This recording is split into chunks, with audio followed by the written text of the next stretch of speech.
Hello friends, already 170 number question পর্যন্ত আমাদের discussion করা হয়ে গেছে। আজকে 171 নাম্বার কোশ্চেন থেকে ডিসকাশন করব। কাইন্ডলি যেই কোশ্চেন নাম্বারটা আপনার বোঝার সময় অসুবিধা হবে সেটা নোট ডাউন করে রাখবেন এবং আমাকে ওভার দ্য ফোন সেটা ডিসকাস করবেন। কারণ কি, অনেক কিছু হতে পারে আপনি ইনস্ট্যান্টলি ক্যাচ করতে পারলেন না। সো কাইন্ডলি একটা রিকোয়েস্ট যে আপনি নোট ডাউন করে রাখবেন কোশ্চেন নাম্বারটা, যে আপনি টপিকটা বুঝতে পারেননি, তাহলে আরও বেটার হবে। দেখুন 171 নম্বর কোশ্চেন বলছে, which of the following method is a traditional method that can help determine the insurance needed by an individual. Traditional method কি, মানে আপনার একজন ধরুন পলিসি হোল্ডার পলিসি নেবে, কত টাকা ইন্স্যুরেন্স নেবে, সেটা কি 2 লক্ষ টাকা না 20 লক্ষ টাকা, সেটা ডিসাইড করার ফর্মুলাটা কি? ওটা হচ্ছে হিউম্যান লাইফ ভ্যালু। সেই এইচএলভির কনসেপ্টেই কিন্তু আমরা ডিটারমাইন করি যে কার জন্য কতটুকু ইন্স্যুরেন্স ম্যাক্সিমাম এবং নেওয়া উচিত। নেক্সট পয়েন্ট দেখবেন অপশন নাম্বার 3তে সেটা দেওয়া আছে, হিউম্যান লাইফ ভ্যালু। 172 বলছে, identify the component that is not a part of life insurance business. Life insurance বিজনেসের মধ্যে কোনটা পড়বে না? ফার্স্ট বলছে asset, risk, principle of mutuality and speculation. দেখুন asset, risk, principle of mutuality তিনটেই কিন্তু আমাদের ইন্স্যুরেন্সের মধ্যে আসছে, শুধু স্পেকুলেশন বলে কিছু জিনিস কিন্তু কোনো আসছে না। কাইন্ডলি এটা মনে রাখবেন, প্রশ্নে কিন্তু নট বলে দেওয়া আছে, নট, এটা মাথায় রাখবে, কারণ পরীক্ষার সময় এরকম কিন্তু প্রশ্ন আসবে। আপনি ইনস্ট্যান্টলি দেখবেন এসেটে বা রিক্সে অপশনটা ক্লিক করে দিলেন, কিন্তু চাইছে কিন্তু কোশ্চেনে বলছে identify the component that is not a part, কোনো পার্টের না, না কোনটা বলেছে। দেন 173 বলছে, which of the following can not be a asset. Asset হতে পারে না এয়ার, কার, হাউস, গুডউইল। দেখুন বাতাসের তো আমি অ্যাসেট হিসাবে ধরবো না, তাই না? তো সেটাকেই কিন্তু এখানে বলা হচ্ছে, এয়ার কিন্তু কোনো সময় অ্যাসেট হতে পারে না, গাড়ি হতে পারে, বাড়ি হতে পারে, গুডউইলটা একটা অ্যাসেট হতে পারে, কিন্তু সেটা এটাই সিম্পল কনসেপ্ট। 174 কোশ্চেন কী বলছে, what was the primary argument behind buy term assurance and invest the difference elsewhere, choose the most appropriate option. মানে বলছে পারফেক্ট প্রাইমারি আর্গুমেন্টটা কি, যেটার কারণ বলছে buy term insurance, term assurance buy করার জন্য, আর বাকিটা অন্য কোথাও করার জন্য। অপশান 2 বলছে investing the balance premium in other investment instrument could yield a higher return. সেই কারণে এটা হচ্ছে অপশান 2কে বলা হচ্ছে। অন্যগুলো কী কী আছে, মানে অপশান 2টা হচ্ছে correct option. Term assurance is the best form of life assurance, যেটা না প্রাইমারি আর্গুমেন্ট যদি বলা হয়। আরেকটা বলছে the policy holder can take higher risk by investing the balance premium in equity. Then বলছে non term assurance has a lowest yield. Most appropriate বলেছে, কিন্তু অনেকটাই কাছাকাছি সবগুলো অ্যান্সার হতে পারে, কিন্তু এজ এ অ্যাপ্রোপ্রিয়েট যদি বলা হয় তাহলে আপনাকে অপশান 2টা নিতে হচ্ছে। কারণ আপনার মনে হতে পারে যে অন্য অপশানগুলো ঠিকই আছে, কিন্তু আপনার এক্স্যাক্ট অ্যাপ্রোপ্রিয়েটের জন্য অপশান 2কে বলা হয়েছে, এরকম প্রশ্ন আসতে পারে। 175 all of the following R advantage of cash value insurance contract accept. মানে বলছে সবগুলোই ক্যাশ ভ্যালু ইন্স্যুরেন্সের কন্ট্রাক্ট, মানে 4টে ঠিক বলছে, কিন্তু এর মধ্যে একটা ভুল আছে। 4টে ঠিক না, কিন্তু 3টে ঠিক, একটা ভুল। ভুলটা কোনটা? 4টে ঠিক বলছে inculcates the savings discipline, safe and secure investment, income tax benefit, lower yield। দেখুন এই কথাটা কিন্তু খুব গুরুত্বপূর্ণ, যে বলছে লোয়ার ইল্ড বলে কিন্তু এটার কথাটা ভুল, যে এখানে লো ইন্টারেস্ট দিচ্ছে, মোটেও না। Life Insurance Corporation of India 1956-এ যারা রিট দিচ্ছিল, আজকে সেটা দিচ্ছে, ভবিষ্যতে সেটা দিতে পারবে আশা করা যায়। কারণ হচ্ছে এটা পারফেক্ট রিটার্ন, কমও না বেশিও না, পারফেক্ট যেটা দিচ্ছে সেটাই দিয়ে যাচ্ছে। কম বেশি হলে শেয়ার মার্কেটের ব্যাপার থাকে, এখানে কম হতে পারে, বেশি হতে পারে, একজ্যাক্ট সেই রকম রিটার্ন যারা দিয়ে আসছিল সেই রিটার্নটাই কিন্তু দিয়ে যাচ্ছে। ব্যাঙ্কও কিন্তু every year consecutively rate of interest fall করছে। তো লোয়ার ইল্ড যদি কেউ বলে এটা ভুল বলছে, কিন্তু বেনিফিটগুলো কী কী পাচ্ছে? সেভিংসের একটা ডিসিপ্লিন পাচ্ছে, সেভিংসের একটা ডিসিপ্লিন পাচ্ছে, সেই ডিসিপ্লিনটা কিন্তু একটা ভীষণ ইম্পর্টেন্ট টপিক।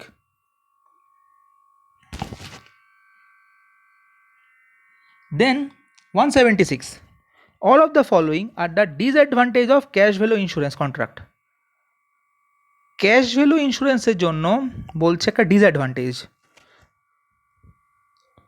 আর অ্যাকসেপ্ট মানে সব চারটের মধ্যে তিনটে আপনার বলছে ডিসঅ্যাডভান্টেজ, অ্যাকসেপ্ট এটা মানে একটা অ্যাডভান্টেজ আছে যেটা কি ক্যাশ ভ্যালুর জন্য। অ্যাডভান্টেজ হচ্ছে ক্যাশ ভ্যালু ইন্স্যুরেন্স কন্ট্রাক্টে, সেটা হচ্ছে safe and secure investment. Lower yield disadvantage হিসাবে বলছে return subject to corroding effect of inflation, low accumulation in early years, সেটাও কিন্তু যদি অ্যাডভান্টেজ বলা হয় সেটা হচ্ছে advantage. 177, which of the following statement is correct, কোনটা ঠিক? Under mutuality we have the fund flowing from one source to many. Mutuality যে কনসেপ্টটা আছে সেখানে কি বলছে, আমাদের টাকা একটা সোর্স থেকে অনেক জায়গায় যায়, এটা হচ্ছে মিউচুয়ালিটির কনসেপ্ট। অন্যদিকে ভাবনার চিন্তা করার কোনো কারণ নেই। ফলোয়িং স্টেটমেন্টে কারেক্ট স্টেটমেন্ট হচ্ছে মিউচুয়ালিটি হচ্ছে fund flowing from one source to many, এটা হচ্ছে মিউচুয়ালিটির কনসেপ্ট। এবং 178 বলছে, দেখুন কোশ্চেনটার অঙ্কর মতন সামান্যটা অঙ্কর মতন দেখতে পাবেন, বলছে মিস্টার রাজন উনি আর্ন করে 1,20,000 টাকা বছরে এবং খরচা করে 24,000 টাকা, মানে ওনার সেভিংস কত হচ্ছে তাহলে? 1,20,000 থেকে 24 মাইনাস করে দিন, 96,000 টাকা, ঠিক। এবং তারপর বলছে অন হিমসেলফ, স্বাভাবিক নিজের জন্য। তারপর সাপোজ আর রেট অফ ইন্টারেস্ট ইজ 8%, যদি 8% রেট অফ ইন্টারেস্ট হয় তাহলে calculate the human life value. Simple concept, এখানে 8% মানে 0.08, 96,000 থেকে 0.08 করে দিন, ডিভাইডেড কত হচ্ছে? 12 লক্ষ টাকা। সেটাই হচ্ছে HLV। আশা করি জিনিসটা ক্লিয়ার হয়ে গেছে। অপশন 178। 179 বলছে mister Ramesh 55 years old, Ramesh ওনার বয়স হচ্ছে 55 বছর, আর work and has 5 year working experience, and has 5 working years, sorry এটা 5 ওয়ার্কিং ইয়ার্স মানে ওনার অলরেডি আর 5টা বছর বাকি আছে, 55 হয়ে গেছে, আর 5 বছর পর রিটায়ারমেন্ট, লেফট ফর রিটায়ারমেন্ট। ওনার অ্যানুয়াল ইনকাম হচ্ছে 5 লক্ষ টাকা। He is life insurance policy purchase করেছে 15 লাখ টাকা। If he were to die prematurely in current year, মানে আগে যদি এই টাইমের মধ্যে যদি উনি মারা যায় তাহলে itself, then how much will his family get from his life insurance company. স্বাভাবিক কথা, আজকে পলিসি করার পর সামেশ্বরের রেসপেক্টে যদি কালকে যদি কারো ডেথ হয়ে যায়, সামেশ্বর যেটা আছে সেটা উনি পেয়ে যাবে, নিশ্চিন্ত থাকবে, সেটা নিয়ে কিছু চিন্তার কোনো কারণ নেই, অটোমেটিক্যালি তাহলে সামেশ্বরটা পেয়ে যাবে। এবং 180 নাম্বার কোশ্চেনটা সেটা কি বলছে, with respect to insurance differentiate between contract of assurance and contract of indemnity. Contract of এসুরেন্সের সাথে কন্ট্রাক্ট অফ ইনডেমনিটি ডিফারেন্স কি?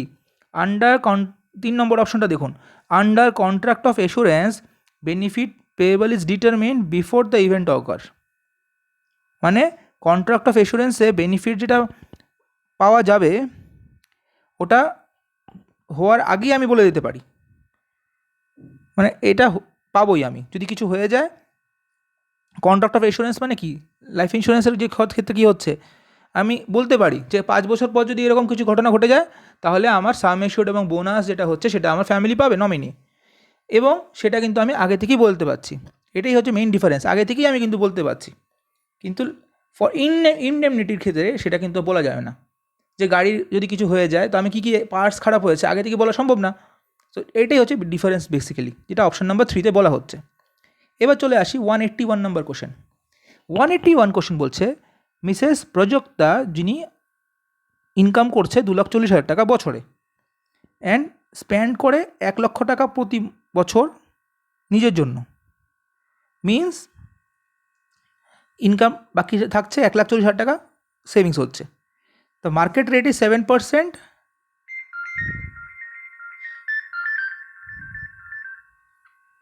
মার্কেট রেট 7%, ক্যালকুলেট করতে বলছে ওনার HLV।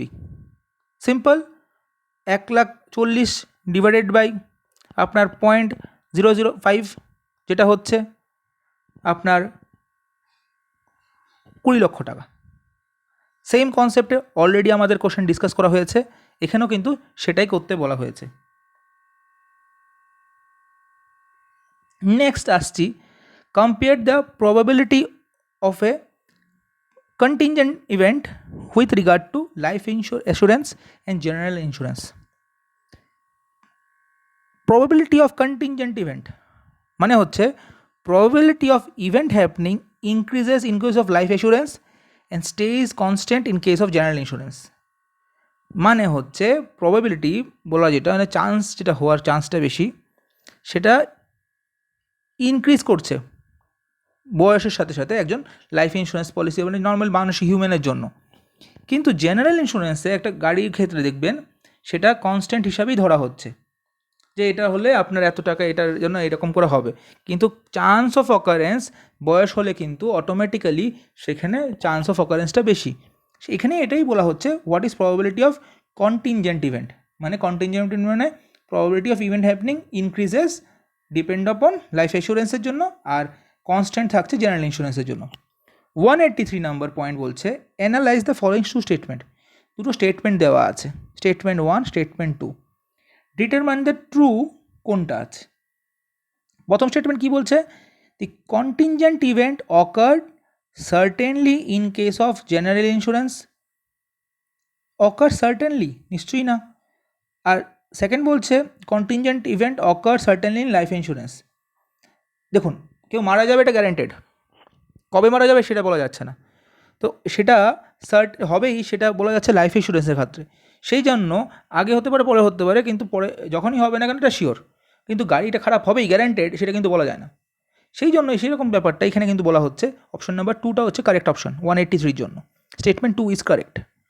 এবং 184 বলছে, question number 184, suggest a class of insurance that will provide the protection against loss of goodwill. Goodwill যদি নষ্ট হয় সেটা প্রোটেক্ট করার রাস্তা কি, লায়াবিলিটি ইন্স্যুরেন্স। এটা একটু মনে রাখতে হবে যে ক্লাস অফ ইন্স্যুরেন্স দরকার যেটা provide protection against loss of goodwill, goodwill নষ্ট না হওয়ার জন্য, সেটা হচ্ছে লায়াবিলিটি ইন্স্যুরেন্স। 185 নম্বর প্রশ্ন, explain to us why young people are charge less life insurance premium when compare to old people. যেটা বলছি যে অল্প বয়সে যদি কেউ হয়, ওনার জন্য যদি কেউ 16 বছরের পলিসি নেয় আর একজন বয়সকালে যদি কেউ 16 বছরের পলিসি নেয়, তো প্রিমিয়াম কিন্তু কম পড়বে যাদের বয়স কম। কেন? কারণ হচ্ছে mortality is directly proportional to age.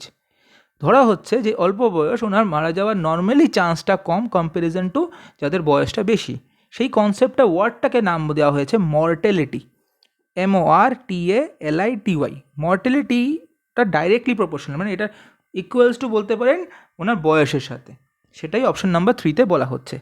আমাদের 185 নাম্বার কোশ্চেন কমপ্লিট। 186 বলছে ড্যাশ, যেটা ফিল আপ করতে হবে, প্ল্যানিং ইনভলভস, প্ল্যানিংটা বলা হচ্ছে how much use to save for your after working life, মানে আপনার কতটুকু জমানো উচিত আপনার কাজ শেষ হওয়ার পর, মানে জীবনের শেষে পড়ে। And when should you invest those fund, মানে এই যে কী প্ল্যানিংয়ের সময়, এস্টেট মানে এস্টেট প্ল্যানিংয়ের সময় আপনাকে সেভ করতে হবে কাজের জন্য নাকি ট্যাক্স সেভিংসের জন্য। মানে প্রশ্নটার উদ্দেশ্য হচ্ছে একজন মানুষ কোন প্ল্যানিংয়ের সময় কাজের শেষের যে টাকাটা হবে সেটা করবে। এটা কোন টাকা বলা হয় কাজের শেষে, মানে আপনার যে বয়স, ধরুন আপনার বয়স 35, তো আপনার কাজের শেষ মানে কি, ধরুন আপনি 50 বা 60 পর কী হবেন, রিটায়ার্ড হবেন। তো রিটায়ারমেন্ট প্ল্যানিং হচ্ছে আপনার কাজের শেষের বয়সের জন্য প্ল্যানিং করা। সেইটাকে এখানে বলা হচ্ছে যে রিটায়ারমেন্ট প্ল্যানিংটা ইনভলভ করে যে আপনি কতটুকু টাকা জমাবেন এবং আপনার কাজের শেষে কত টাকা জমানো আপনি পাবেন। তো রিটায়ারমেন্ট প্ল্যানিংটা হচ্ছে এক্স্যাক্ট অ্যান্সার 186 অপশন নাম্বার 4। 187 চলে যাই। 187 বলছে যে name the term use to denote the rise in general in level of prices of goods and service in a economy over a period of time. Choose the most appropriate option. মানে জিনিসের দাম বাড়ছে কমছে যে এই ব্যাপারটা হচ্ছে, সেটা যে হচ্ছে জিনিসের অটোমেটিক্যালি, সেটাকে কী বলা হয়? সেটাকে বলা হচ্ছে ইনফ্লেশন। Option number 2, inflation. এই ওয়ার্ডটা মনে রাখবেন, যদি জানা থাকে নো প্রবলেম, আর না জানা থাকে কাইন্ডলি একটু লিখে রাখুন। 188 question. What is the term used to refer to the value what you own minus value of what you owe? মানে আপনার আলটিমেট সম্পত্তি যেটা, সেটাকে বলা হয় net worth, WORTH। 189, assess the impact of inflation on your investment return. Impact, জিনিসের দাম বাড়ছে ইনভেস্টের রিটার্নের ওপর, সেটা বোঝানোর জন্য inflation has a corroding impact in investment return. স্বাভাবিক কথা, জিনিসের দাম বাড়ছে, আপনি ধরুন আজকে বলেছেন আমি 1 কোটি টাকা আমার এখান থেকে রিটার্ন আসবে, কিন্তু কন্টিনিউয়াসলি ইনফ্লেশন যে হচ্ছে, জিনিসের দাম কমে যাচ্ছে, সেটা কিন্তু একটা ইম্প্যাক্ট করবে, এটাই এখানে বলা হচ্ছে। দেন 190 নম্বর কোশ্চেন বলছে এক্সপ্লেইন দ্য ফলোইং অপশন। 4টে অপশন আছে, and identify the one which is not take credit management decision. Choose the most appropriate option. Credit management option কোনটা না? 3টে হ্যাঁ আছে, facing your house with mortgage, second paying the utility bill, securing a home loan to buy a house, সেগুলো হচ্ছে আপনার credit management. Credit মানে কোথাও ধার করে কাজটা করা, কিন্তু investing money in bank deposit সেটা কিন্তু ধার করার ব্যাপার না, সেটাকে এখানে বলছে কোনটা না। কাইন্ডলি এটা মাথায় রাখবেন, হুইচ ইজ নট বলেছে। 191 নাম্বার কোশ্চেন বলছে identify the stage of life. কোন স্টেজ অফ লাইফের মধ্যে when individual will appreciate his or her long term savings the most? কোন সময় আপনি বুঝতে পারবেন যে আপনার যে লং টার্ম সেভিংসগুলো করেছেন, কিছু হয় ছোট শর্ট টার্ম সেভিংস, 4 বছর 5 বছর, মোটামুটি 5 10 8 বছরের মতো করেছেন, রিটার্ন পেয়ে গেছেন, কিন্তু লং টার্মও কিছু সেভিংস করতে হয়, যেমন PPF, যেমন LIC, এগুলো হচ্ছে লং টার্ম সেভিংস। তো সেই যে সময়টা টাকাগুলো আপনি পাচ্ছেন, যেমন 25 বছরের কোনো ইনভেস্টমেন্ট ন্যাচারালি সিকিউর ইনভেস্টমেন্টের অপশনই নেই অ্যাপার্ট ফ্রম LIC। তো এরকম যখন ইনভেস্টমেন্টগুলো পাবেন, কোন সময় আপনাকে বলা হবে যে না এটা ফিল করতে পারবেন যে না একটা ভালো কাজ করেছি, সেটা হচ্ছে পোস্ট রিটায়ারমেন্টের সময়। কেন টাকা তখনই পাবেন, আগে তো বুঝতে পারবেন না, কিন্তু তখন বুঝতে পারবেন, সেই জন্য এটাকে বলছে পোস্ট রিটায়ারমেন্টের সময়। 192, suggest a good time to start the financial planning. Financial planning কোন সময় করা উচিত? On receipt of first salary. যখন প্রথম স্যালারি পাবেন তখন থেকেই ফিনান্সিয়াল প্ল্যানিং করতে হবে। টাকা পেয়েছেন মানে এখন থেকে প্ল্যানিং করা উচিত, সেটাকে এখানে বলা হচ্ছে ফিনান্সিয়াল প্ল্যানিং।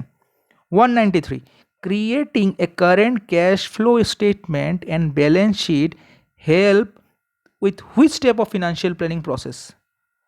ফিনান্সিয়াল প্ল্যানিং করা কোনটাকে হেল্প করে? Determine the current financial position. আমার আজকে যদি ব্যালেন্স শিট যদি কেউ করে, তাহলে কী বুঝতে পারবো যে আমি কোন জায়গায় দাঁড়িয়ে আছি, অ্যাসেট এবং লাইবিলিটি কী আছে আমার, কোন সময় বুঝতে পারবো? তাহলে যখন আমি বুঝতে পারবো ডিটারমিনটা আমার ফিনান্সিয়াল পজিশনটা কী আছে, আমি ধার বেশি করে রেখেছি নাকি কী, এই জন্য আমার ফিনান্সিয়াল প্রয়োজন, না আমি কাজ করেই গেলাম, আমি কী করছি আমি জানি না। তো ফিনান্সিয়াল প্ল্যানিং যদি না করা হয়, তাহলে এটা করার জন্য কিন্তু আপনার এটা ব্যালেন্স শিটটা করা ভীষণ প্রয়োজন, যেটা আপনাকে অ্যাডভাইজার হেল্প মাধ্যমেই করতে হবে, এবং সেটা আপনার দায়িত্ব, আপনি একজন মানুষকে সেটা গিয়ে বোঝাবেন ফিনান্সিয়াল প্ল্যানিংটা করানোর জন্য, তারপর প্ল্যানিংটা ওনার সাথে পারফেক্ট পলিসি কোনটা করবেন সেটা আপনি সাজেস্ট করবেন। 194 প্রশ্ন হচ্ছে performing an analysis of current income flow and expenditure flow is termed as personal financial planning. যে কারেন্ট ইনকামের যে ফ্লোটা হচ্ছে এবং এক্সপেন্ডিচার যে হচ্ছে সেটাকে ফিনান্সিয়াল প্ল্যানিং বলা হচ্ছে, তাই কি না? এটা হচ্ছে বাজেটিং। দেখুন খেয়াল করে, আমি কিন্তু জাস্ট বলে যাচ্ছি আপনাকে, জাস্ট ফ্লোটা বোঝার জন্য, যে আপনি জাস্ট শুনছেন না, জিনিসটা দেখছেনও। দেখুন খেয়াল করে যে 194 অপশন কিন্তু হচ্ছে বাজেটিং।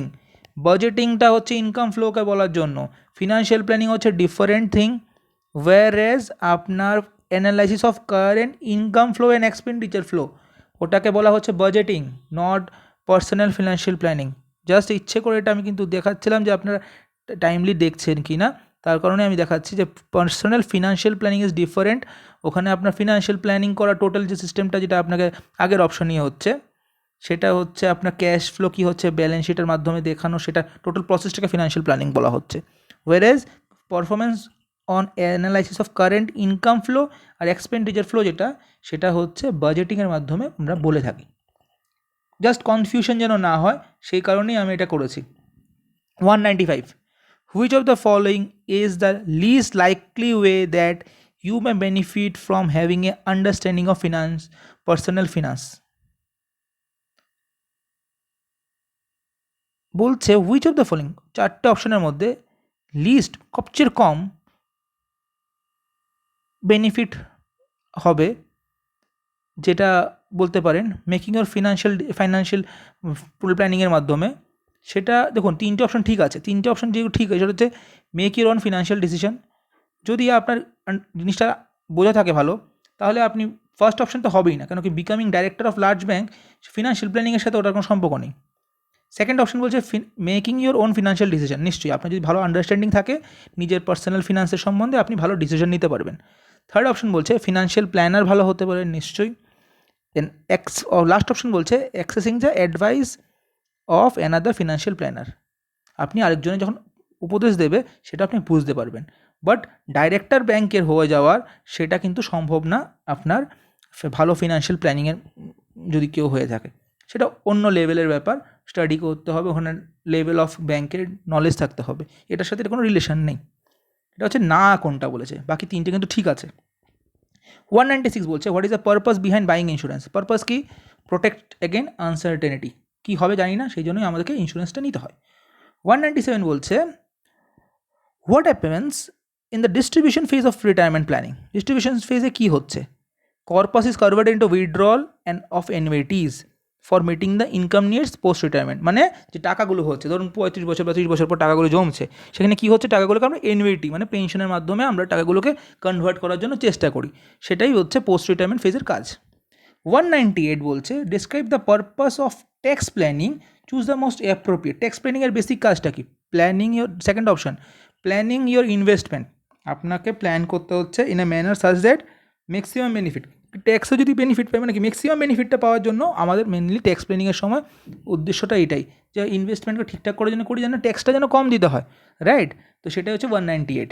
199 নম্বর কোশ্চেন বলছে explain risk tolerance, choose the most appropriate, risk tolerance মানে কি amount of risk one is willing to bear while investing, risk tolerance কতটুকু রিস্ক আমি নিতে পারবো, সেটাই বলছে amount of risk one willing to bear, কতটুকু নিতে পারবে ওয়াইল ইনভেস্ট করার সময়, সেটাকেই বলছে রিস্ক টলারেন্স।